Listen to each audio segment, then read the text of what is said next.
ನಾನು ಇವತ್ತು ಹೇಳ್ಕೊಡ್ತಾ ಇರೋದು ಏರ್ಟೆಲ್ ಸ್ಟಾಕ್ ಅನಾಲಿಸಿಸ್.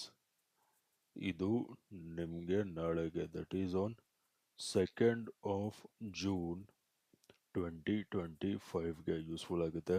ಅದಕ್ಕೇ ವಿಡಿಯೋನ ಸ್ಕಿಪ್ ಮಾಡ್ದೇನೆ ವಿಡಿಯೋನ ಎಂಡ್ವರೆಗೂ ನೋಡಿ. ಹಾಗೆ ಡಿಸ್ಕ್ರಿಪ್ಷನ್ ಬಾಕ್ಸಲ್ಲಿ ಎಕ್ಸ್ನೆಸ್ ಹಾಗೆಯೇ ಅಪ್ಸ್ಟಾಕ್ಸ್ ಅವ್ರದ್ದು ಲಿಂಕ್ ಹಾಕಿರ್ತೀನಿ. ಆ ಲಿಂಕ್ ಮುಖಾಂತರ ಹೋಗಿ ತಾವು ಅಕೌಂಟ್ ಓಪನ್ ಮಾಡಿ ತಾವು ಟ್ರೇಡಿಂಗ್ನ ಸ್ಟಾರ್ಟ್ ಮಾಡ್ಬೋದು. Let's start the video. So guys, Bharti ಏರ್ಟೆಲ್ನ ನಾನು ನಿಮಗೆ ಫಸ್ಟು 1 hour ಟೈಮ್ ಫ್ರೇಮಲ್ಲಿ ಅನಾಲಿಸಿಸ್ ಹೇಳ್ತೀನಿ. ಓಕೆನಾ? ಫಸ್ಟು ಒಂದು ಝೋನ್ ಮಾರ್ಕ್ ಮಾಡ್ತೀನಿ. ಓಕೆ, ಈ ಝೋನ್ ಅರ್ಥ ಆಯ್ತಾ? ಆ್ಯಕ್ಚುಲಿ 2 ಝೋನ್ ಮಾರ್ಕ್ ಮಾಡೋಣ. ಇದೊಂದು zone and this is the other zone. So let us consider this as, ನೋಡಿ, resistance resistance resistance. This as resistance number 1 and this zone as resistance number 2. This will be resistance number 1 and this zone will be resistance number 2. Arthaita?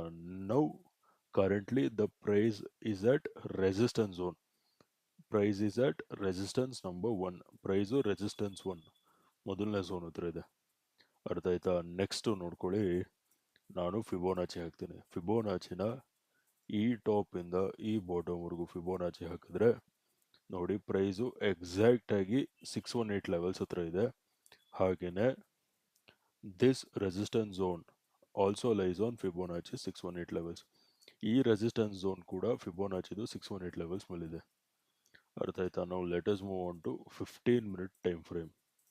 ಅರ್ಥ ಆಯ್ತಾ? 15 minute time ಫ್ರೇಮಲ್ಲಿ ನೋಡಿ, ನಾನು ಈ ಬಾಟಮಿಂದ ಹೀಗೆ ಒಂದು trend line ಎಳಿತೀನಿ. ಅರ್ಥ ಆಯ್ತಾ? This trend line it is acting as an support support support and support.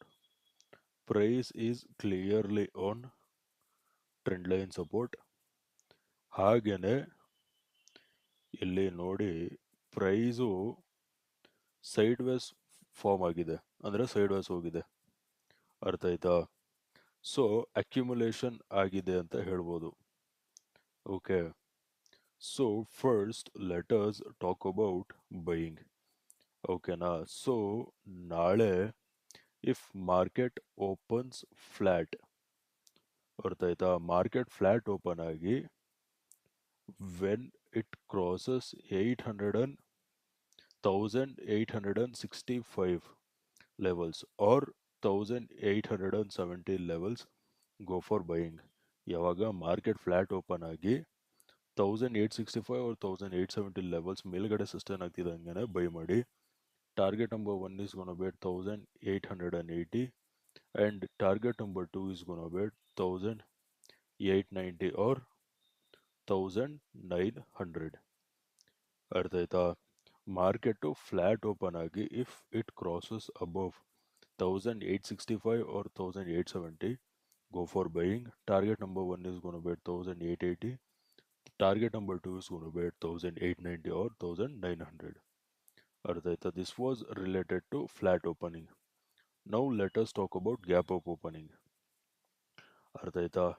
Price ಏನಾದರೂ ಇಲ್ಲೆಲ್ಲಾದರೂ ಗ್ಯಾಪ್ ಅಪ್ ಓಪನ್ ಆಯಿತು ಅಂತ ಅನ್ಕೊಳ್ಳಿ, ಅಂದರೆ ರೆಸಿಸ್ಟೆನ್ಸ್ ನಂಬರ್ 1ನ ಬ್ರೇಕ್ ಮಾಡ್ತು. ಅರ್ಥ ಆಯ್ತಾ? ಗ್ಯಾಪ್ ಅಪ್ ಓಪನ್ ಆಯಿತು ಅಂತ ಅನ್ಕೊಳ್ಳಿ. ಅರ್ಥ ಆಯ್ತಾ? You have to wait until price crosses 1880 levels. ಅರ್ಥ ಆಯ್ತಾ? 1880 ಲೆವೆಲ್ಸ್ ಮೇಲ್ಗಡೆ ಸಸ್ಟೈನ್ ಆಗ್ತಿದ್ದಂಗೆ ಬೈಯಿಂಗ್ ನೋಡಿ. Target number 1 is going to be 1890. Target number 2 is going to be 1900. That will be round number and psychological levels. In case of gap up opening, buy when price crosses 1880. 1890 will be target number 1. 1900 will be our target number 2. ಅರ್ಥ ಆಯ್ತಾ? This was related to buying.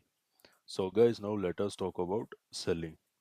ಸೆಲ್ಲಿಂಗಿಗೆ ನೋಡಿ, price ಈ trend line break down ಕೊಟ್ಟು ಈ support ಝೋನ್ನ break ಮಾಡಬೇಕು and it should sustain below this support zone. That is, sell when price crosses 1845. ಅರ್ಥ ಆಯ್ತಾ? 1845 levels ಕೆಳಗಡೆ ಸಸ್ಟೈನ್ ಆಗ್ತಿದ್ದಂಗೆ ಸೆಲ್ಲಿಂಗ್ ನೋಡಿ, ಟಾರ್ಗೆಟ್ ನಂಬರ್ 1 ಬಂದು this zone, that will be 1835 will be our target number 1. Target number 2 will be this zone, that is 1828. ಅರ್ಥ ಆಯ್ತಾ? 1845 levels ಕೆಳಗಡೆ break down ಸಿಗ್ತದಂಗೆ selling ನೋಡಿ. 1835 will be our target number 1. 1828 will be our target number 2. ಅರ್ಥ ಆಯ್ತಾ? Okay guys, video ಇಷ್ಟ ಆಗಿದ್ರೆ ವಿಡಿಯೋನ like ಮಾಡಿ, ಶೇರ್ ಮಾಡಿ, ಚಾನಲ್ಗೆ ಸಬ್ಸ್ಕ್ರೈಬ್ ಮಾಡಿ. ಹಾಗೆಯೇ ಆ ಬೆಲ್ ಐಕಾನ್ನ ಪಕ್ಕದಲ್ಲಿರೋ ಬೆಲ್ ಐಕಾನ್ನ ಕ್ಲಿಕ್ ಮಾಡಿ, so that latest update are videos will get notified to you. So ನಾಳೆ ನಿಮ್ಮ ಜೊತೆ ಇನ್ನೊಂದು ಅನಾಲಿಸಿಸ್ ವಿಡಿಯೋಲಿ ಮೀಟ್ ಮಾಡ್ತೀನಿ. ಅಲ್ಲಿವರೆಗೂ friends, take care and good night.